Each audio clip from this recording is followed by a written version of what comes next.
Amigas, amigos, los dejamos picados en la anterior transmisión y hoy, Francisco, quiero que recuerdes aquel momento extraño en Catedral cuando estábamos preparando este espectáculo que se llamaba Voces de Catedral.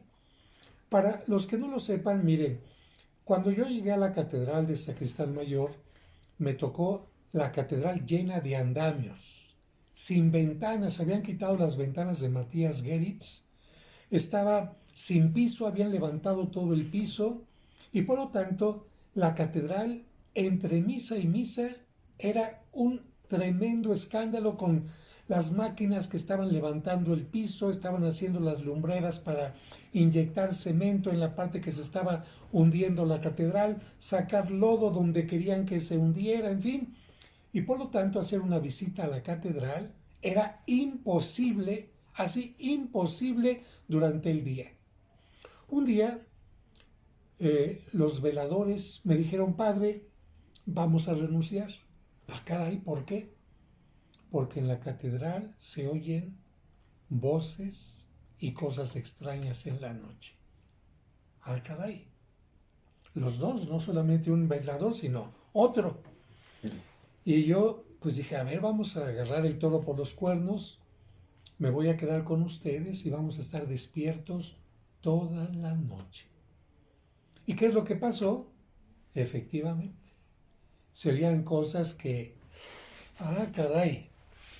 Pero no voy a decir ahorita que eran cosas extra o paranormales, sino que tomando en cuenta que tenía andamios y los andamios con el cambio de temperatura truenan, que se metían las palomas por las ventanas y el aleteo de las palomas hace ruido, que también había gatos y ya ven que de repente los gatos hacen ruido como de niño, así cosas así.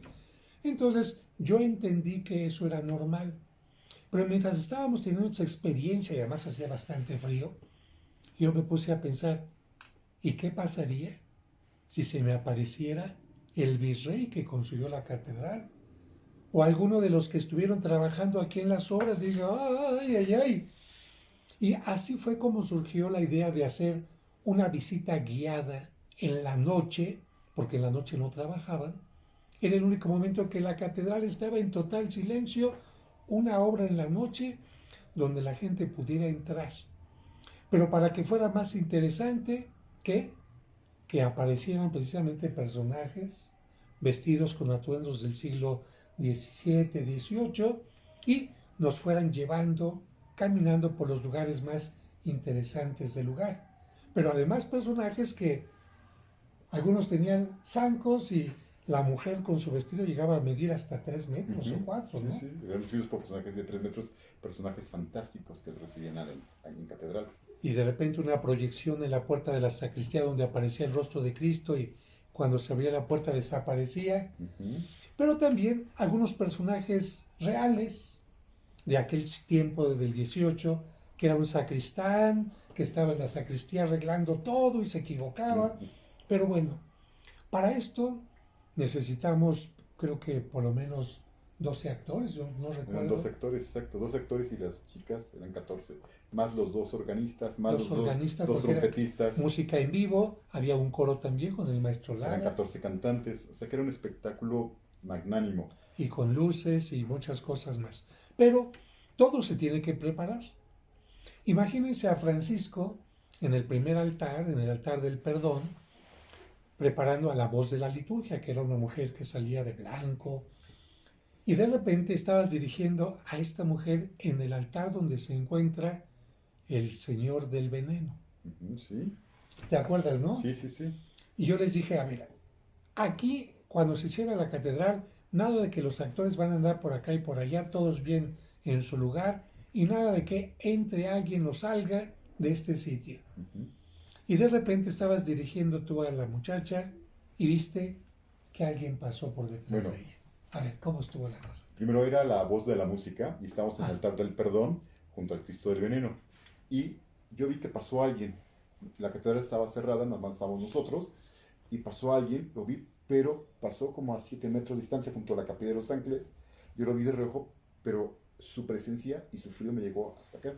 O sea, estaba sentado frente al altar del perdón y sentí el frío de aquella persona. Pero en eso me volteo, sigo la actriz sigue diciendo su texto, seguimos ensayando, y en eso la actriz hagan de cuenta que la toman el hombro y la jalan, y se voltea como si alguien la hubiera llamado, y luego ¿qué pasó? Dicen, no sé, se me jalaron, y bueno, sigamos adelante, y al poco momento de decir sigamos adelante, todas las veladoras del Señor Veneno se encendieron así a 1 metro o sea, soltaron una llamarada enorme. Entonces salimos corriendo, corriendo Isabel, la actriz y yo, y regresamos con Margarita y Juan, que eran los 12 veladores, y estaban todas las veladoras encendidas, pero de los dos lados. Aquí algo muy importante, miren, cuando se cerraba la catedral, un punto que tenía en el manual de procedimientos es todas las veladoras se apagan, todas, que son muchísimas veladoras las que llega la gente y pone, pero como hubo un incendio en la catedral, evidentemente provocado por un cortocircuito, pero de cualquier manera las veladoras pueden ser un problema, entonces el protocolo es todas las veladoras se apagan. Y quiero decirles que el Señor del Veneno es una imagen tan querida que la gente le pone muchísimas veladoras, todo el frente de la catedral. Entonces, cuando viene esta escena de que ven una llama que se hace grande, evidentemente corren con Margarito, que era el velador en turno, ¿Sí? porque así tenía que ser, y mientras van a buscarlo, cuando regresan, todas las veladoras de la catedral del Señor del Veneno encendidas. Quiero contarles lo siguiente. Cuando se casó la hija del señor Carlos Slim, el señor Azumaya, a quien le mando un saludo, ella y su novio quisieron estar antes en la catedral haciendo oración. Fíjense qué curioso, llegaron así vestidos normalitos, haciendo oración, y dijeron, nos vamos a casar en este altar, queremos nosotros encender una por una todas las veladoras que están aquí. Así que así fue.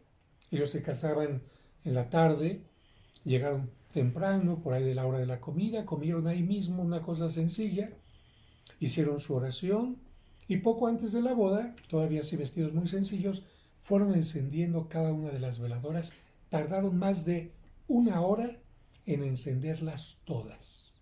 Fíjense esto para que lo tengan como referencia. 2 personas tardaron 1 hora en encender todas las veladoras.